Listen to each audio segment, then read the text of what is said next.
Hello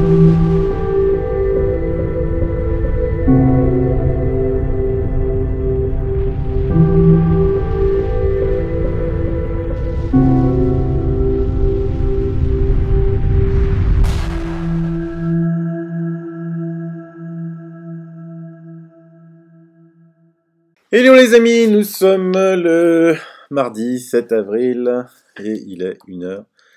J'en profite pour faire une vidéo rapide, aujourd'hui rapide, parce que quand même il se passe des choses de plus en plus bizarres avec ce gouvernement. Donc hier, comme je vous l'ai annoncé, le ministre Olivier Véran a autorisé les tests. Oh, on va dire enfin, mais c'est juste incroyable quoi. Moi j'arrive pas à comprendre qu'on garde des incompétents pareils.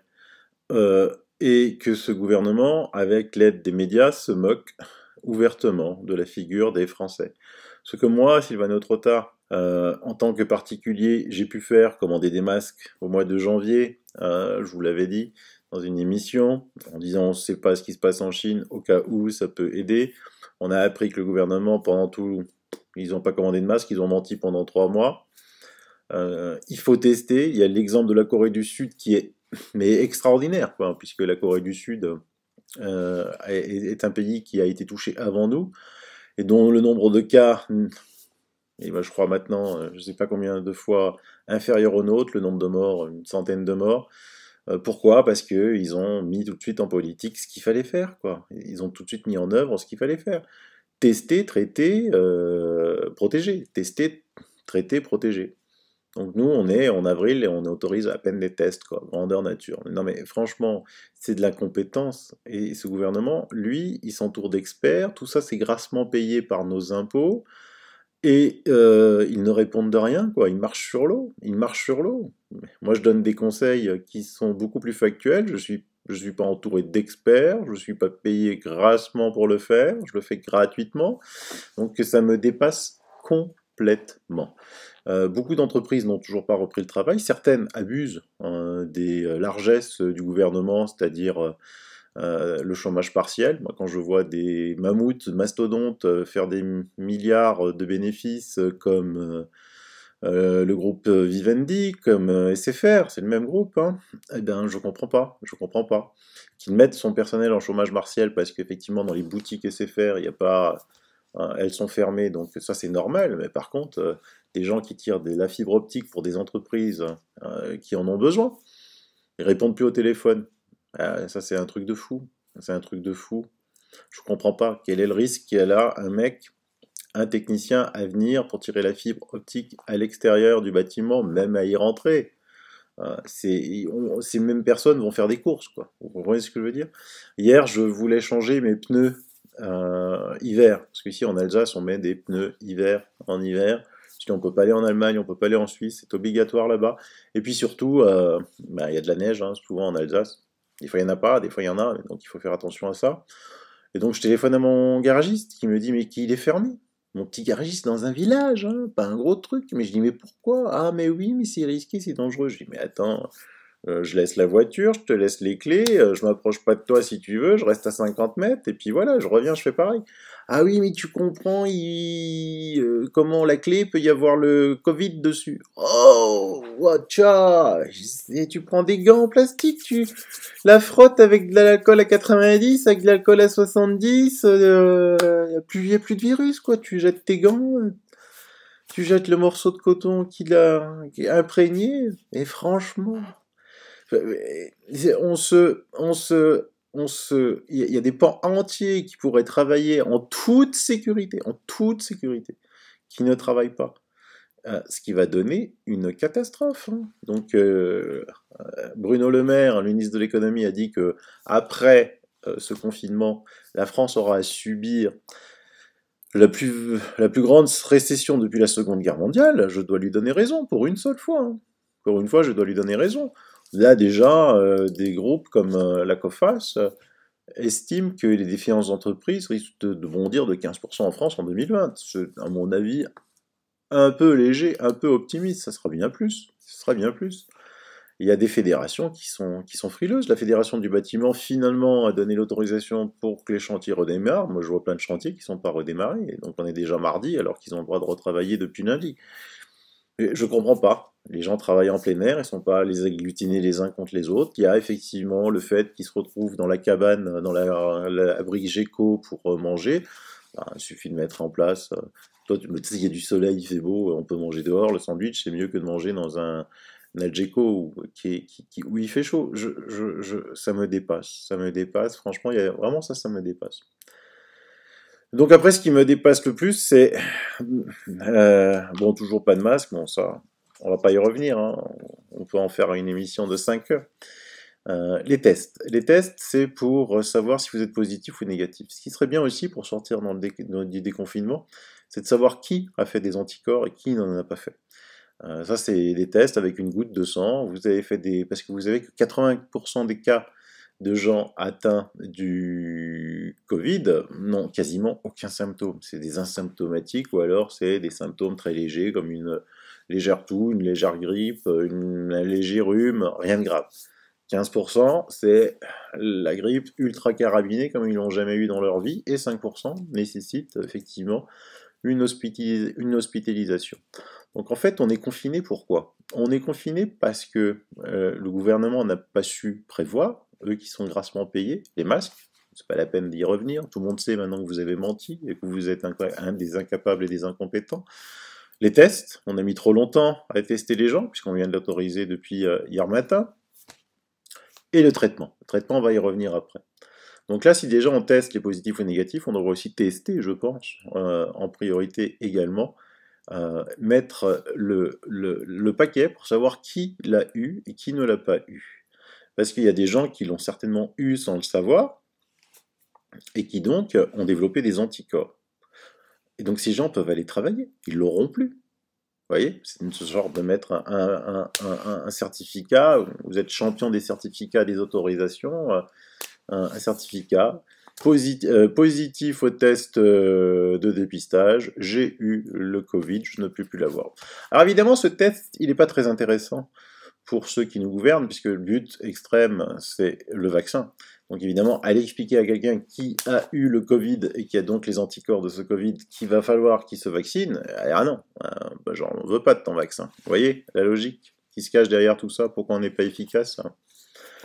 De plus, ce Covid est en France depuis bien plus longtemps. Je vous l'avais expliqué aussi dans les émissions où il y avait toute des témoignages de terribles pneumonies où le personnel disait qu'ils n'avaient jamais vu ça en décembre. Là, j'ai eu un témoignage qui est assez superbe, hein, dans le sens, bonjour Sylvano, je suis un homme de 37 ans, habitant Paris, pas de soucis de santé ni de faiblesse immunitaire. Le 12 décembre, j'ai expérimenté la pire chute d'énergie de ma vie, alors que je suis jamais malade habituellement.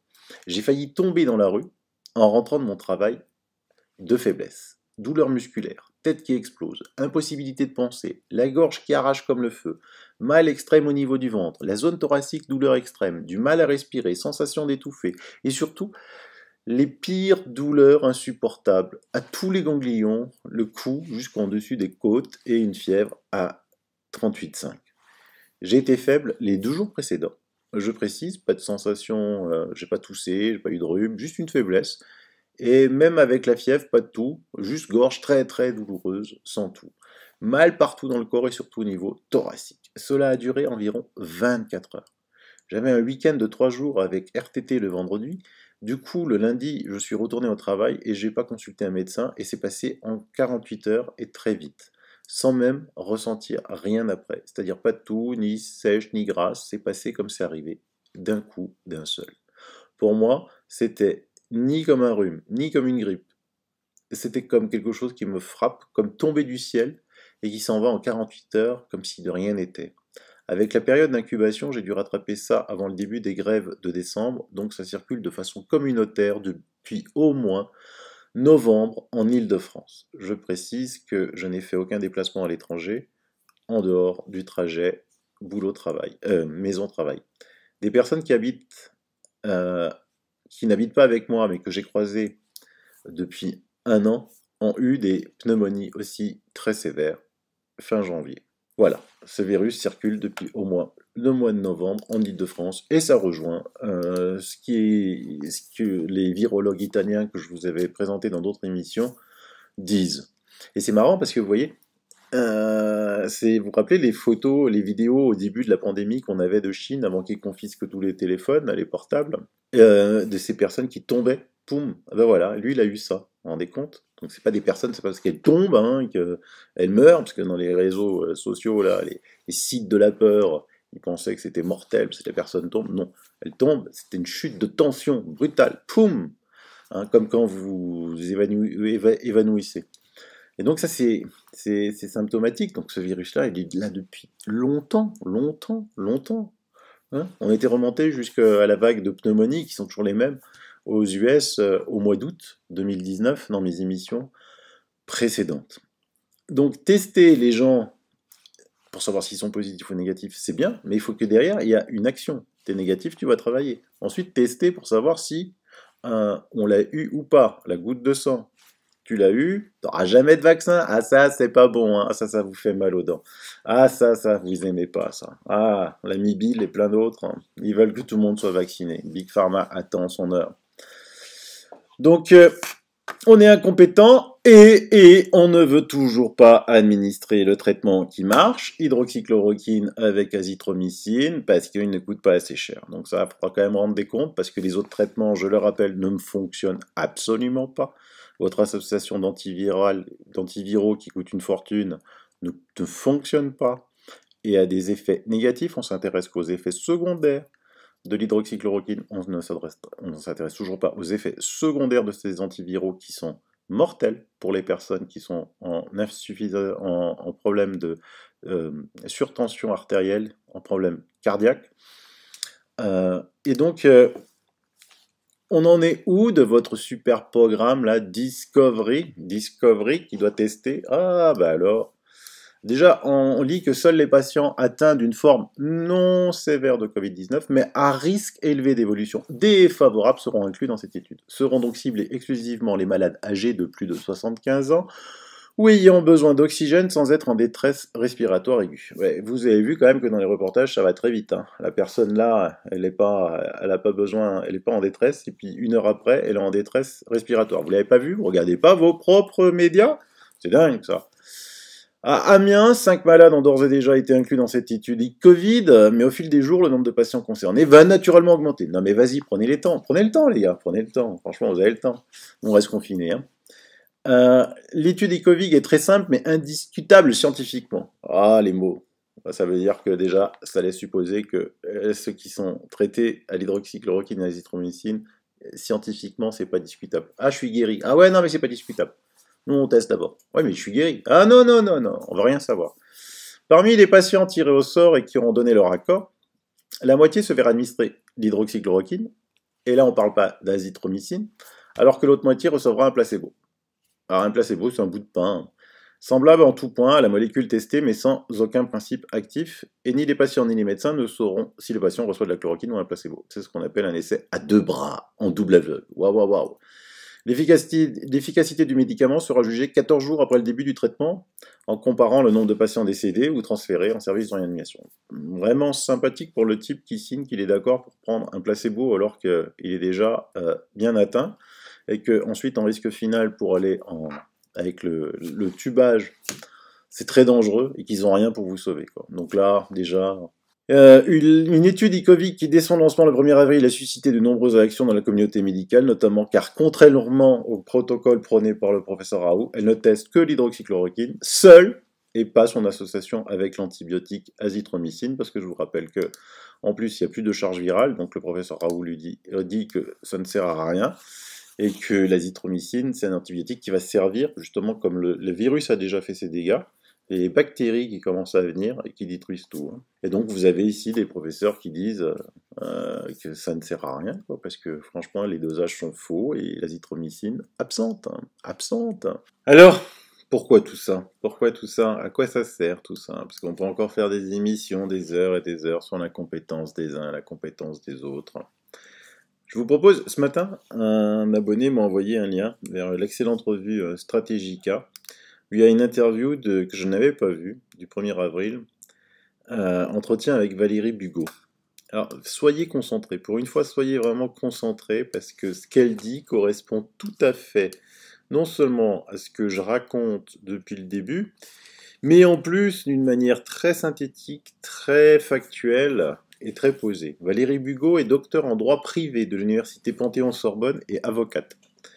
Depuis 2009, elle a cessé ses activités d'avocate pour se consacrer à la diffusion auprès du public du résultat de ses nombreux travaux de recherche. Elle est aujourd'hui analyste de géopolitique, économique, juridique et monétaire et conférencière. Ses sujets de recherche sont les institutions nationales et internationales, la monnaie, l'entreprise, le droit et le fonctionnement de l'économie globale. Elle est auteure de 4 livres. En France, et plus largement en Occident, la crise sanitaire du coronavirus présente un cas pratique d'ingénierie sociale et de gouvernance par le chaos. Nous retrouvons la même structure qu'avec la menace terroriste. Un mélange de réel et de fiction, combiné à 2 stratagèmes bien connus qui sont 1. Le pompier pyromane et 2. Le triangle de Karpman. Sur le mélange réel-fiction souligné dans son dernier livre par le professeur Raoult, qui se fait le disciple occasionnel de Jean Baudrillard, les partisans du tout réel ont tort. Les partisans de tout fiction ont tort. C'est ce que je vous dis, moi, personnellement, depuis le début. La vérité, elle est ni dans ce qu'on vous dit dans les médias, ni dans la théorie du complot. Au milieu. Exemple, ce n'est pas parce que la version officielle de la crise coronavirus est fausse qu'il n'y a pas d'épidémie. De même, ce n'est pas parce que la version officielle des attentats terroristes est fausse que les attentats n'ont pas eu lieu. Des événements ont eu lieu, et c'est la narration explicative qui est fausse, pas les événements en eux-mêmes. L'analyse de la crise actuelle révèle aussi l'application des techniques du pompier pyromane et du triangle de Karpman, c'est-à-dire le jeu de rôle bourreau, victime, sauveur. Le pouvoir laisse la situation de crise s'installer, voire l'aide à s'installer, volontairement ou involontairement. Dans le réel, le pouvoir occupe donc la place du pyromane, donc du bourreau. Puis une fois que la crise est installée et en cours, le pouvoir se présente comme le sauveur qui va donc nous sauver de la crise qu'il a lui-même installée furtivement, tel un pompier qui éteindrait l'incendie et après l'avoir lui-même allumé discrètement. Nous sommes face à une sorte de dissonance cognitive globale parce que les phénomènes auxquels nous sommes confrontés reçoivent une ou plusieurs explications officielles partielles, contradictoires ou erronées, qui ne permettent pas un accès intellectuel à l'ensemble du phénomène. En réalité, la méthodologie suivie dans la couverture de cette crise du coronavirus est similaire à celle qui nous est imposée de façon générale pour orienter les processus intellectuels. Un séquençage ou un émiettement des connaissances, une sorte de Fordisme appliqué à toute l'échelle des connaissances. À cela s'ajoute un autre phénomène d'émiettement et d'isolement des populations. Les milieux médicaux fréquentent peu ou pas d'autres milieux, chacun restant dans son précaré par l'organisation même de la société. Ainsi, les constats et la vie que mènent les uns sont quasi hermétiques aux constats et à la vie que mènent les autres, leur seul point de contact étant leur façon de consommer. Ainsi, nous recevons des retours en provenance du corps médical, d'autres en provenance d'organisations internationales, d'autres en provenance des différents pays du monde. D'autres sources d'informations sont inhérentes à la structuration de notre propre gouvernement. D'autres sources d'informations encore proviennent de médias dits indépendants qui contredisent partiellement ou totalement les sources précédentes. Finalement, pour y voir clair, il suffit de remettre de l'ordre, c'est-à-dire qu'il faut hiérarchiser et contextualiser les phénomènes. Encore faut-il que cette hiérarchisation soit pertinente. Dans l'ordre, nous avons l'apparition peu préparée d'un virus en Chine, pays qui connaît historiquement cette typologie de virus. Ensuite, une série de nouvelles alarmistes en forme d'hécatombe. Ensuite, bien sûr, le virus se répand sur la surface du globe pendant que l'on apprend que la Banque mondiale avait prévu dès 2017 des bonds spécifiques aux pandémies. C'est des fonds, Ensuite, une litanie de pays touchés et d'innombrables populations confinées pour prétendument lutter contre la propagation du dit virus. Pendant que les morts se multiplient et que les services hospitaliers étouffent littéralement sous cette influence de gens à détecter ou à traiter. Le tout se produisant dans un contexte géopolitique très particulier où la puissance économique chinoise, aujourd'hui arrivée à maturité, s'est alliée à la puissance militaire russe pour contrer l'hégémonie américaine. Ce qui n'est pas dit dans ce tableau est pourtant l'essentiel. Les USA et ses alliés ne sont plus depuis le début du XXe siècle gouvernés par ce que j'appelle un phénomène politique qui représente l'intérêt commun, mais par un cartel d'entreprises dirigées par les principales banques globales d'investissement qui ont leur quartier général à la City of London. En réalité, les États occidentaux n'existent plus car ils ont été privatisés lorsque le contrôle de leur monnaie est tombé dans les mains des banquiers privés, ce qui explique en Europe l'apparition des institutions européennes, qui ne sont que la formalisation politique de cette capture des règles d'organisation des peuples par des intérêts privés. Si l'on veut bien prendre en compte l'ensemble de ces éléments, un tableau assez clair se dessine. Dans ce tableau, d'un côté apparaît un virus très contagieux et qui devient dangereux lorsqu'il se fixe dans les poumons et les voies respiratoires. Les patients à ce stade n'ont quasiment plus de virus dans le corps et il devient inutile de leur appliquer le traitement préconisé par le professeur Raoult, comme ce dernier l'indique très clairement lui-même. Hormis ces cas de complications qui, apparemment, ne sont pas si rares que ça, le dit virus est relativement anodin. Il procure des symptômes plus ou moins gênants, mais ne met pas en jeu de pronostic vital des patients infectés. Didier Raoult, professeur spécialiste mondialement réputé en virologie et infectiologie, a émis des hypothèses de travail qui ont été confirmées par des spécialistes chinois ayant eu à traiter le virus et par le professeur sénégalais Seydi qui a eu à affronter le virus Ebola et qui est, à ce titre, reconnu comme une sommité dans son domaine. Le traitement préconisé ne coûte pas cher, car les brevets très anciens sont tombés dans le domaine public. Il n'est pas efficace à 100% en fonction notamment du moment tardif ou non où il a été administré. Voilà pour l'essentiel ce qu'il importe de retenir. De l'autre côté du tableau, on a des médecins stipendiés. La plus en vogue actuellement est la sulfureuse Karine Lacombe qui sévit sur les grandes ondes et qui est multistipendiée des lobbies pharmaceutiques, ainsi que tout l'appareil d'État et les corps constitués, INSERM et autres, tous reliés de près ou de loin aux lobbies pharmaceutiques qui sont montés au créneau pour disqualifier les travaux des éminents spécialistes décrits ci-dessous.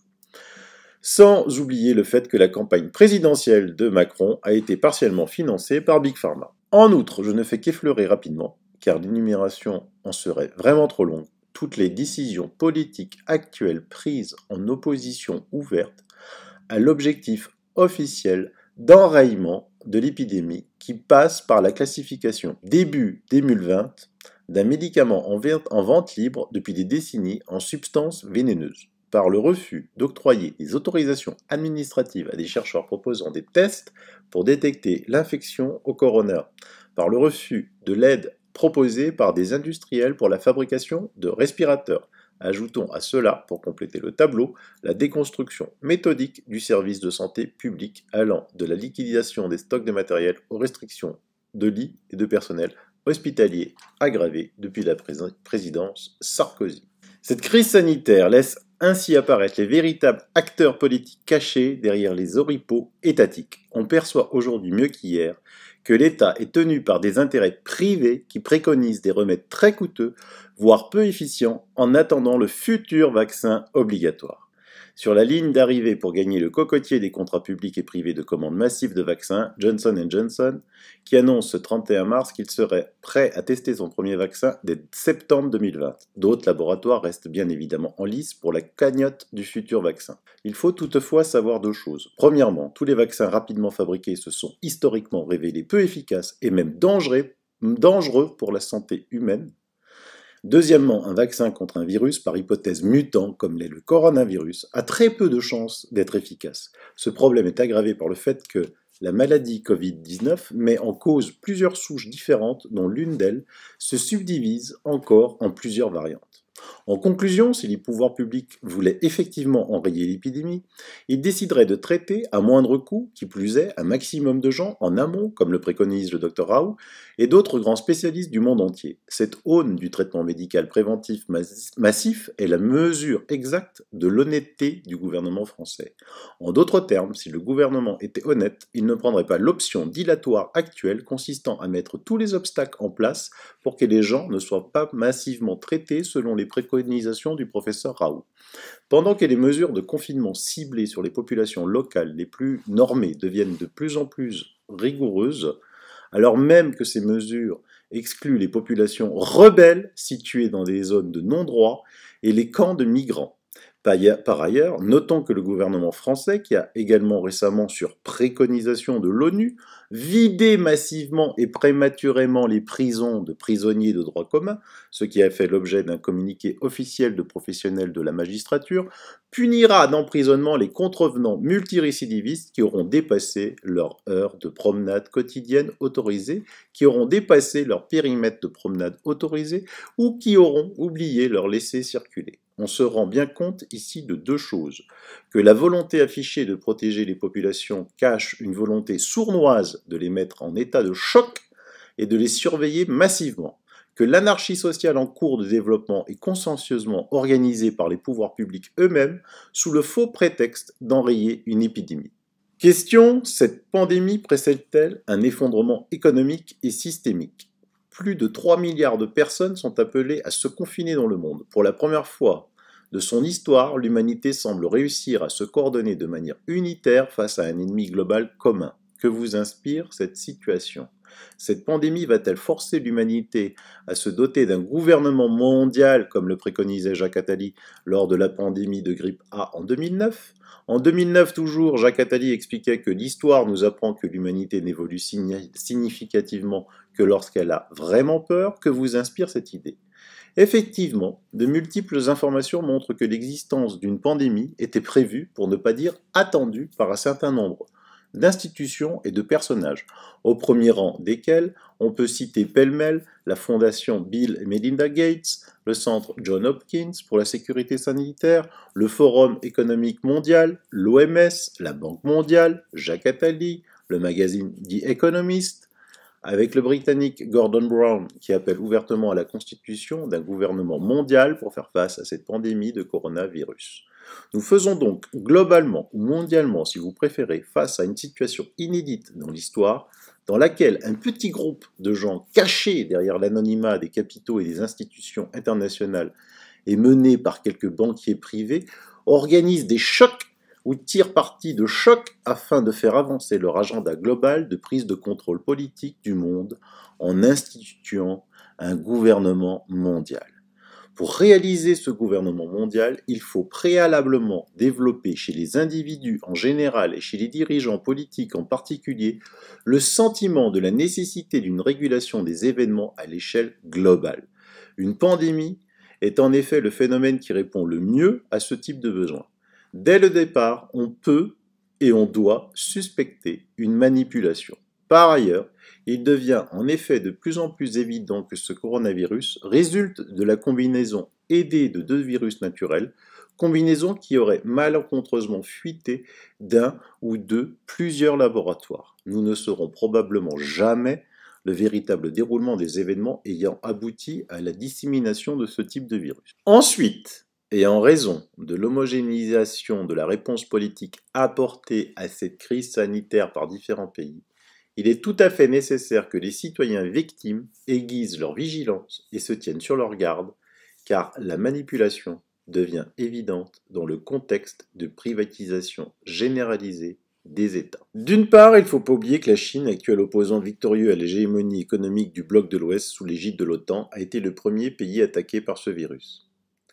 D'autre part, les dirigeants chinois ont publiquement incriminé les GIs américains dans la propagation du virus sur leur territoire. Ça, je vous le disais depuis longtemps dans mes émissions, on était remonté à août 2019 aux États-Unis et ensuite, d'après d'un laboratoire militaire américain et ensuite les Jeux olympiques militaires à Wuhan.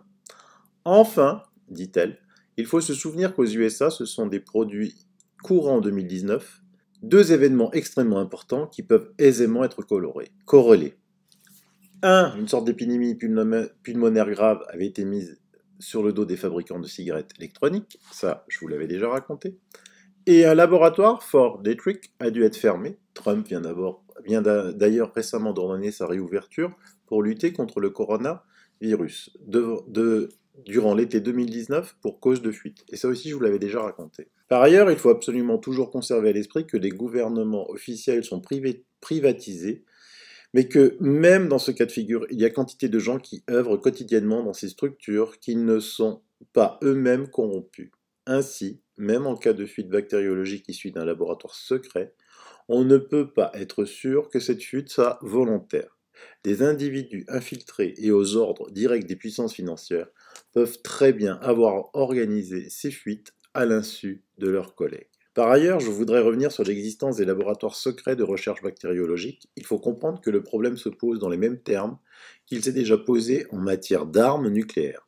Beaucoup de pays disposent légitimement de ce type de laboratoire sans qu'il soit question de les utiliser à des fins offensives. De la même façon, beaucoup de pays disposaient et disposent de l'arme nucléaire, tandis que très peu les ont utilisées à des fins offensives.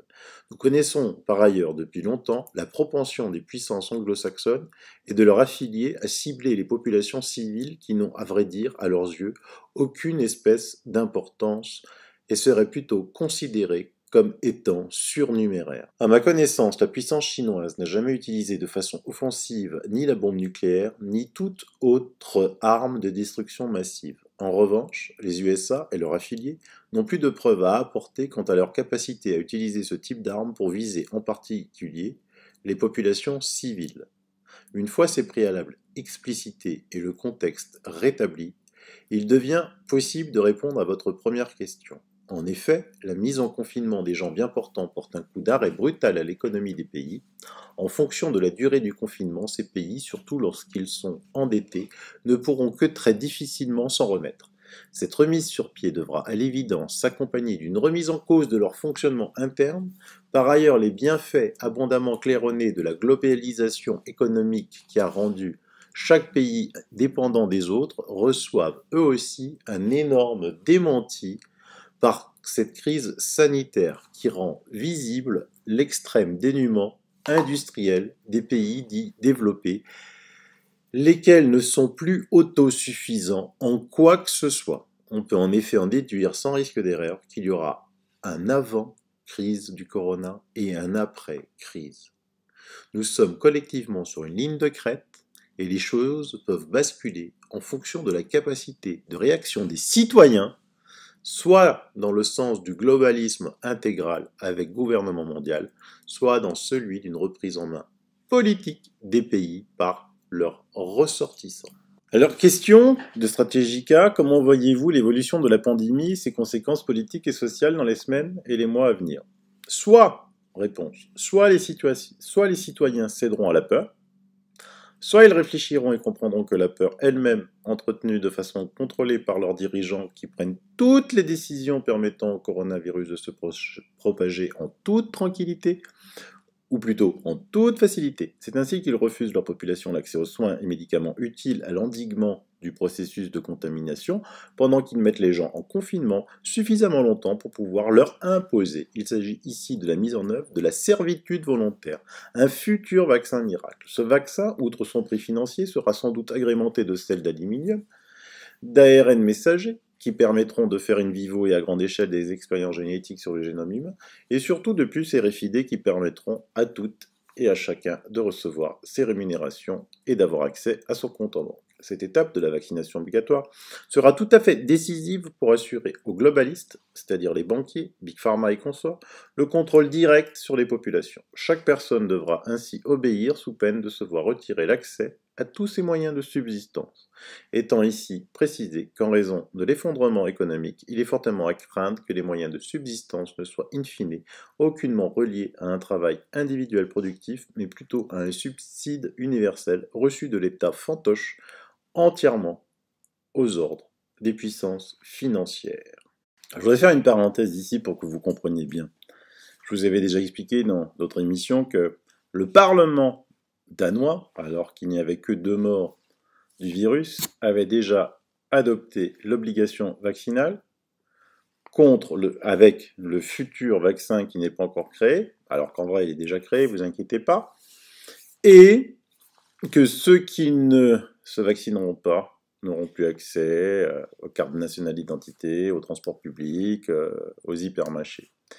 Qu'est-ce que Valérie dit sur le revenu universel? Regardez, c'est déjà en place. L'Espagne va instaurer un revenu universel face au coronavirus. Le gouvernement espagnol travaille, blablabla. Et on apprend que l'instauration d'un revenu universel est défendue par des politiciens du monde entier, aux États-Unis pour lutter contre l'impact du corona, Le candidat démocrate, dès que vous voyez démocrate, vous faites bling bling. Attention, danger, voudrait verser 2000 $ par mois à tous les ménages jusqu'à la fin de la crise. La question est également de mise en France, la création d'un véritable revenu universel dès l'âge de 18 ans. Alors attention, ça va être de l'esclavagisme. On va vous mettre en place un revenu universel et ensuite vous serez des esclaves. Vous ne pourrez pas acheter grand-chose avec ce revenu universel. Donc, pour conclure, le journaliste de Stratégica demande à Valérie, existe-t-il une issue politique à la situation que vous venez de décrire et quelle forme pourrait-elle prendre selon vous? Il faut partir du principe naturel que chaque problème a une solution à la condition exclusive d'être bien posé. Dans le cas présent, bien sûr qu'il existe des issues politiques à ce problème. Je dirais même que les seules issues favorables sont de nature politique au sens propre du terme. Autrement dit, seule une reprise en main politique de l'organisation des États par leurs ressortissants pourra aboutir à une issue favorable aux populations.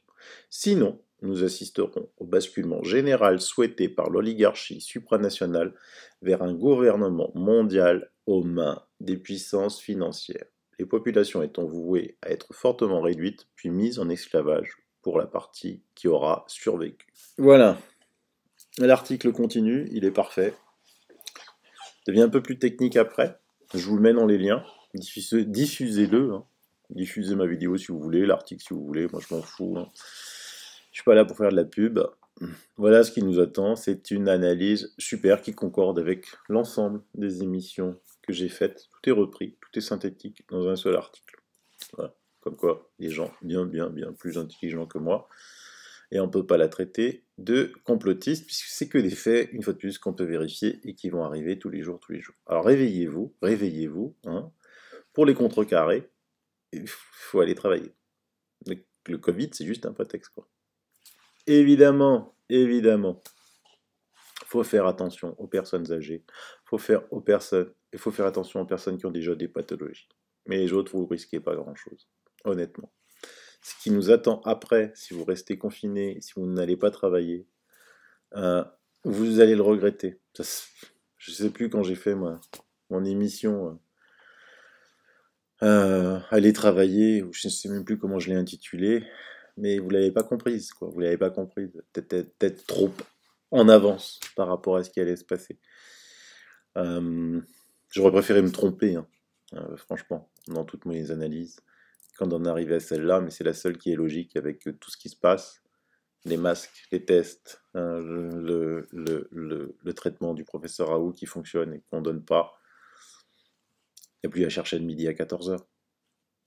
Bon, sauf, n'oubliez pas, la pyramide, eux sont en haut et pensent diriger la base. N'oubliez jamais, comme dit Valérie, que la base, elle, est beaucoup plus puissante. Mais la base, elle est séparée. Et quand la base travaille ensemble, elle jarte le haut de la pyramide. C'est à nous tous. C'est à nous tous. On est 99%, ils sont 1%. Ils ont tout. Ils ont les médias, ils ont la presse, ils ont les journalistes véreux, les toubibs véreux, ils ont tout. Ils ont le pouvoir, ils ont l'argent, 10 milliards et 10 milliards. Nous, on a la masse, 99%. Ok? Voilà. Allez, peut-être à demain pour une autre émission. Bye bye.